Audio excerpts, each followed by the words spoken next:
For millennia, mankind has dreamed of peace. As our global community continues to evolve, as technology closes the geographic gaps between cultures, we find ourselves more and more occupied with the notion of peace. How should it be fostered? What are its obstacles? And is a great peace, a peace for all the world, attainable? To some, peace on earth is not merely a possibility, it is an inevitability. Immediately within the grasp of mankind.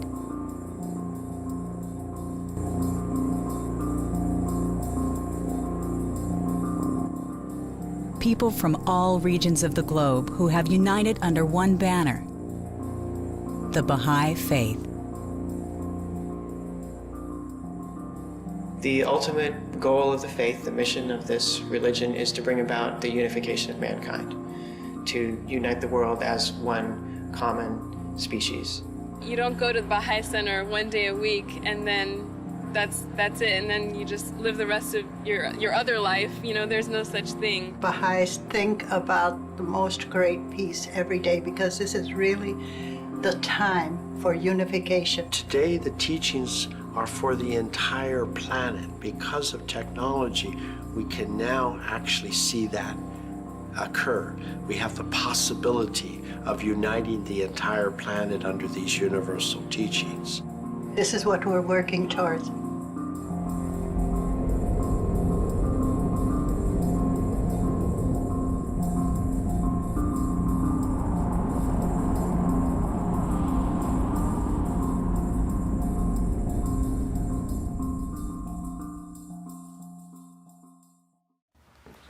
The Baha'i religion is based on the teachings of a man named Baha'u'llah, which translates to the glory of God.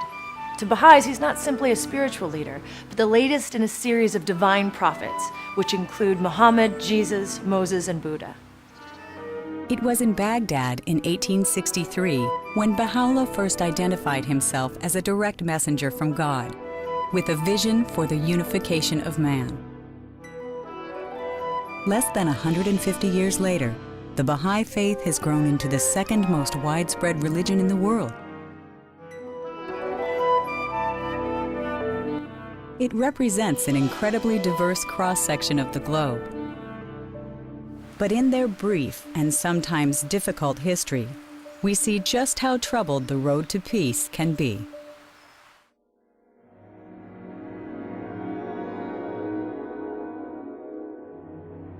The story of the Baha'i faith begins with a religious group known as the Bobbies.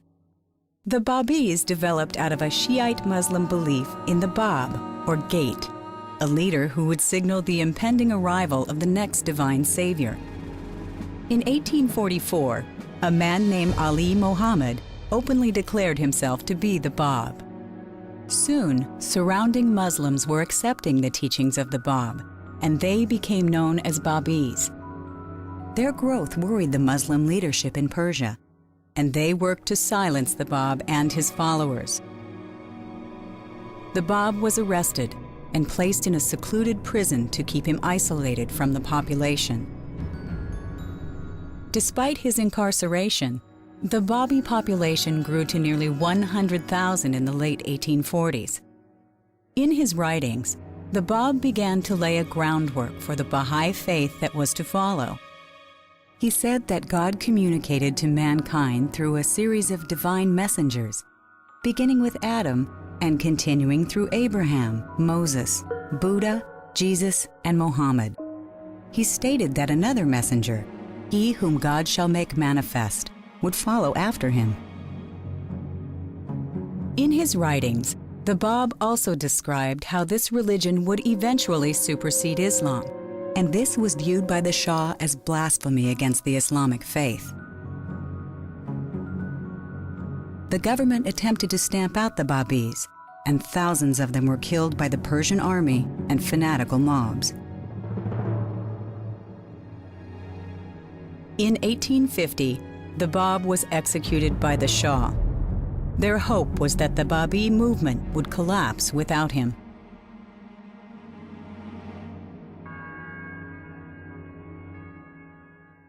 Two years after the death of the Bab, Baha'u'llah was arrested and spent 4 months in a Tehran prison.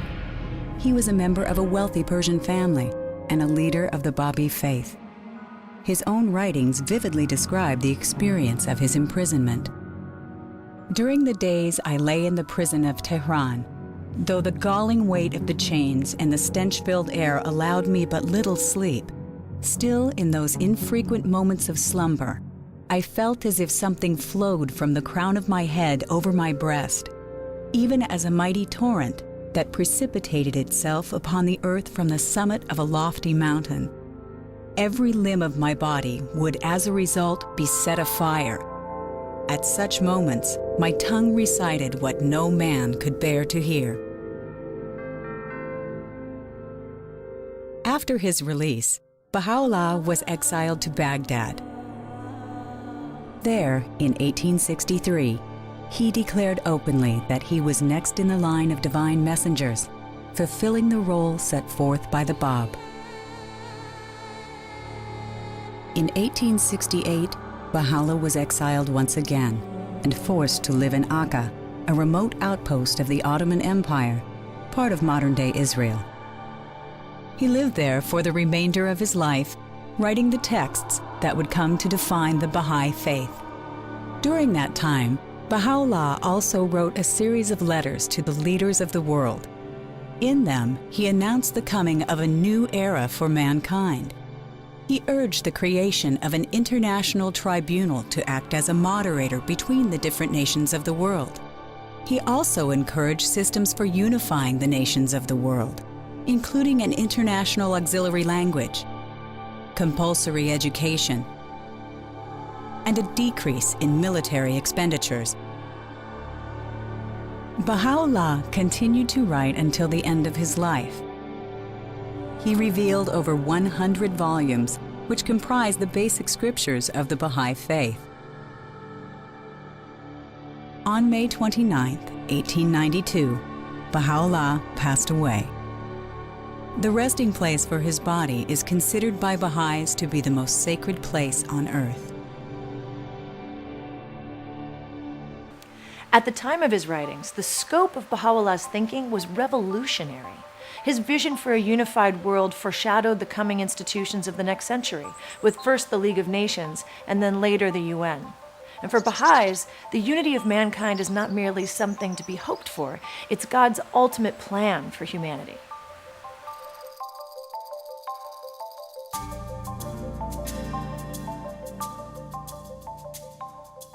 Everything that is necessary physically, technologically, is here to establish world unity and do away with wars, do away with hatred, prejudice. You know, these are actually principles that people really do want. You know, I've never met anyone that said that they didn't want peace or that they didn't want unity achieved. Mankind will make this happen. We are guaranteed that world peace will come about. In fact, Baha'u'llah promises something more than our current image of world peace. He promises the most great peace, where not only do we cease war, but the full range of human potentials will be discovered during these 1,000 years. We'll begin a new era of understanding and of human development, the like of which we have never seen before. The Baha'is see this transition to world unity as inevitable, and this surety plays an important role in Baha'i life. Their methods are for encouraging world peace, hoping to improve the world around them until the day when unity finally arrives. To say something is inevitable does not mean it's easy, or that it would just come about automatically. Just like when a child is growing, it's inevitable that they're going to get bigger and their skills are going to increase. But that doesn't mean it's easy going from a teenager to an adult. One of the common notions that's unfortunately has prevailed in the world is that many people believe that war is necessary and will always be with us, that humanity is fundamentally warlike. The Baha'i Faith teaches that is not true, that humanity fundamentally, in their makeup, are peace-loving. The society as a whole we see as going from adolescence, which is a very turbulent period where you're trying to find yourself, to, as a society, going from that adolescent stage to an adult stage, more mature. That transition from teenage to adult years for an individual is very difficult, and so is the society as a whole, going from one stage to another.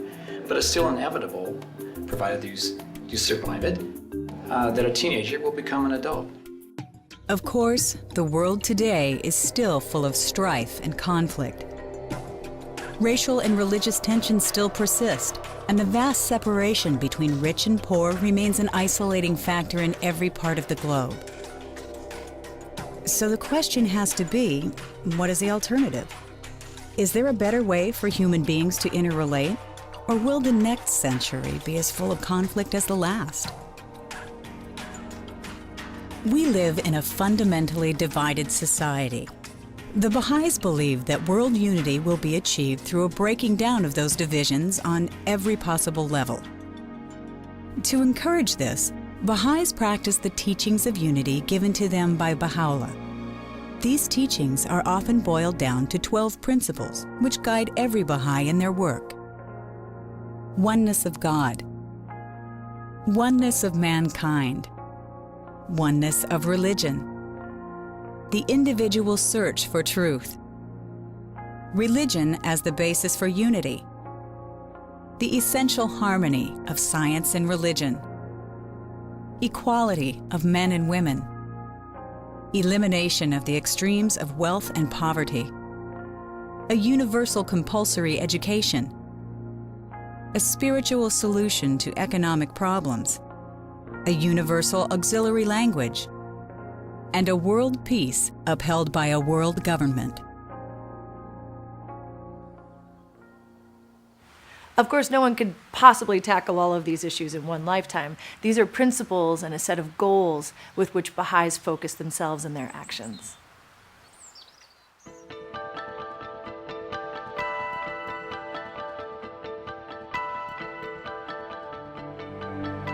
The Baha'is don't look to the unity of mankind as a purely political struggle. Rather, they see it as a personal and moral transformation that must take place across the face of humanity. In fact, despite their focus on world peace, Baha'is never engage in partisan political activities. They focus instead on spiritualizing their personal lives and on developing unified Baha'i communities.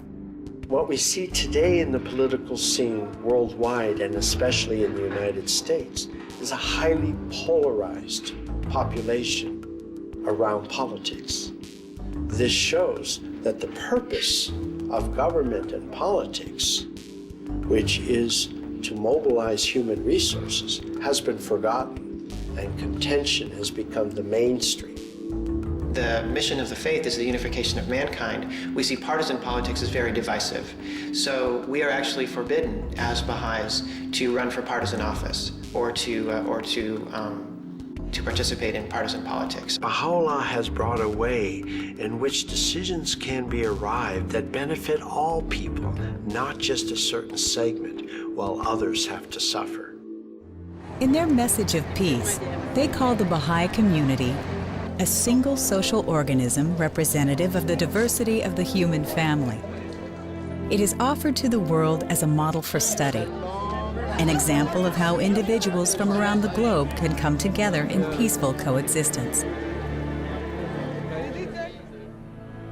The Universal House of Justice is the supreme ruling body of the faith and the heart of the Baha'i World Center in Haifa, Israel. The House oversees both the spiritual and administrative aspects of the Baha'i faith. Even on the international scale, the House operates much as the local spiritual assemblies do, with 9 members collectively deciding on the issues of the faith. From the World Center, the Baha'is maintain their visibility in the world community. In international organizations like the United Nations, Baha'is believe that the seed of mankind's potential is beginning to form. The Baha'i international community has non-governmental consultative status with the UN's Economic and Social Council, and they promote unity through an improved presence of the United Nations worldwide. They encourage world leaders to view peace as the next stage in the evolution of this planet. They also support over 300 global development projects a year. Baha'i pioneers foster the building of community in all corners of the globe. For many, this work is one of the clearest ways to express their faith. The Baha'is are helping in all aspects, not just in the community building, but also through their efforts at the United Nations to help educate the world on the new principles that have been brought by Baha'u'llah. And we're very involved in something like the United Nations because the United Nations is about a coming together of the different nations and the different nations working in collaboration, which is very much in keeping with the principle of the unification of mankind. The difficult question then becomes, what steps can Baha'is take at home in their everyday lives to encourage peace? Is there a time and a place for it among the hustle and bustle of modern society? And will the message be accepted by those around them?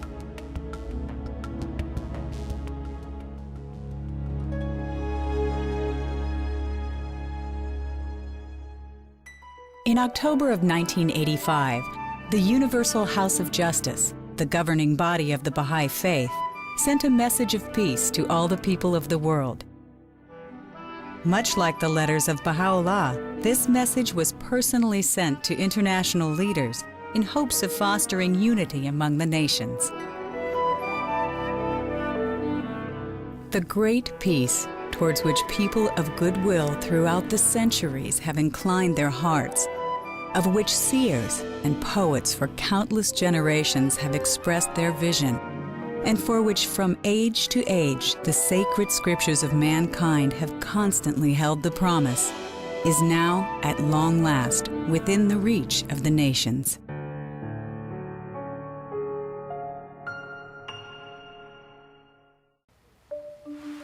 This message was titled The Promise of World Peace, and it argued that peace was just within our grasp, the next stage in the evolution of this planet.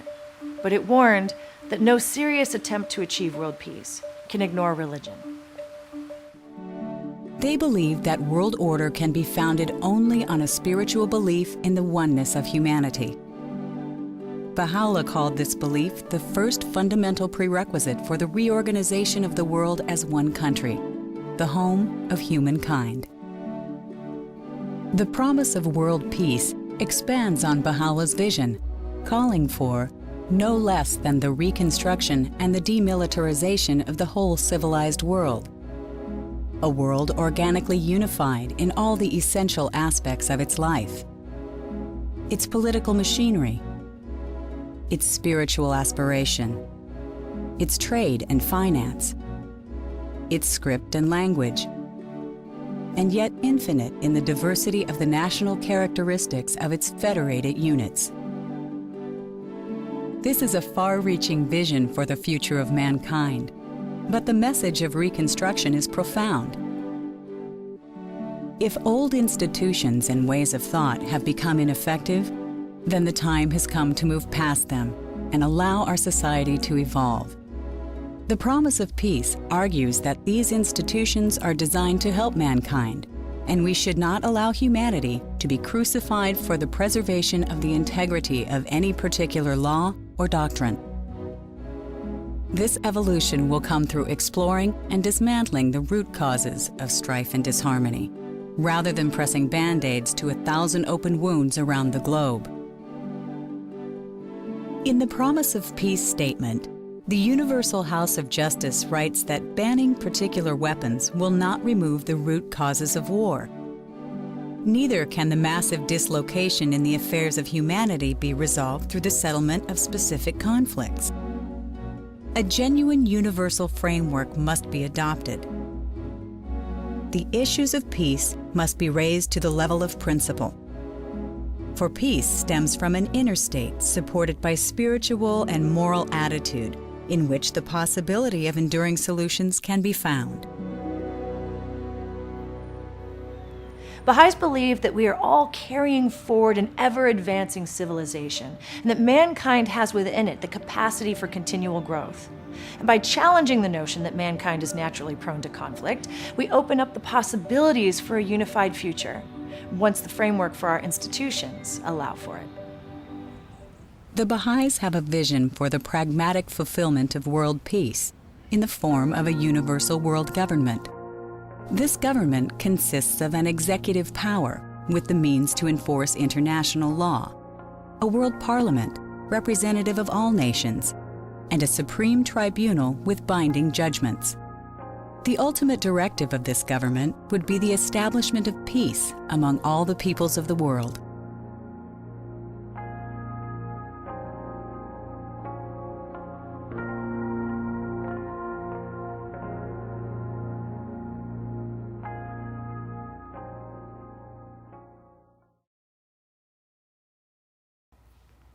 For Baha'is, this is more than a pragmatic political arrangement. They believe that it's something that lies beyond questions of security and armaments and laws, that it's the crowning goal of unifying all the people of the world into a single universal family. Baha'u'llah, just like the Baha'is of today, believe that the world will achieve peace and security only when the human family embraces its unity. The final vision of that peace is a powerful one. They imagine a world once and for all free of racism, economic disparity, religious strife, and the subjugation of women. A world in which universal education and an international auxiliary language finally remove the barriers and borders that have separated humanity. The promise of world peace is a call to all those who have the same faith in mankind's potential, conveying not only a vision in words. We summon the power of deeds, of faith, and sacrifice. We convey the anxious plea of our co-religionists everywhere for peace and unity. The attainment of peace may appear difficult in a world that many feel is destined for continued conflict, but the Baha'is work towards their goals with a confidence that they will eventually see the unity they strive for. We believe that God, when He created mankind, had a plan for mankind. For the first time in the history of this planet, we have the capability of being one. Baha'u'llah says religion must be a source of unity and not a source of discord. And if it is, then it's useless. So this is our biggest work right now, is to spread the teachings of Baha'u'llah and the promises of Baha'u'llah. People talk about living a Baha'i way of life. That means like your inner life and private character, even when you're by yourself. It's not a platitude, it's not just a good saying to a Baha'i. To us, that's the core of your very purpose. That is the essential teaching of the Baha'i faith, the unity of mankind. And that is what we as Baha'is try to bring about through our teachings and through our work in the world. The spirit that is moving mankind throughout history, it cannot be avoided. You cannot avoid this destiny. So mankind is being either doing it willingly and consciously as the Baha'is are engaged, or unconsciously and unwillingly kicking and screaming. But the steed of history is moving us forward. To members of the Baha'i faith, religious beliefs are fundamentally interwoven with thoughts on politics, education, and other worldly issues. For the Baha'is, the arrival of peace is only a matter of time and a matter of faith. There's a quote from Baha'u'llah that echoes that belief. He told his followers that these fruitless strifes, these ruinous wars shall pass away, and the most great peace shall come.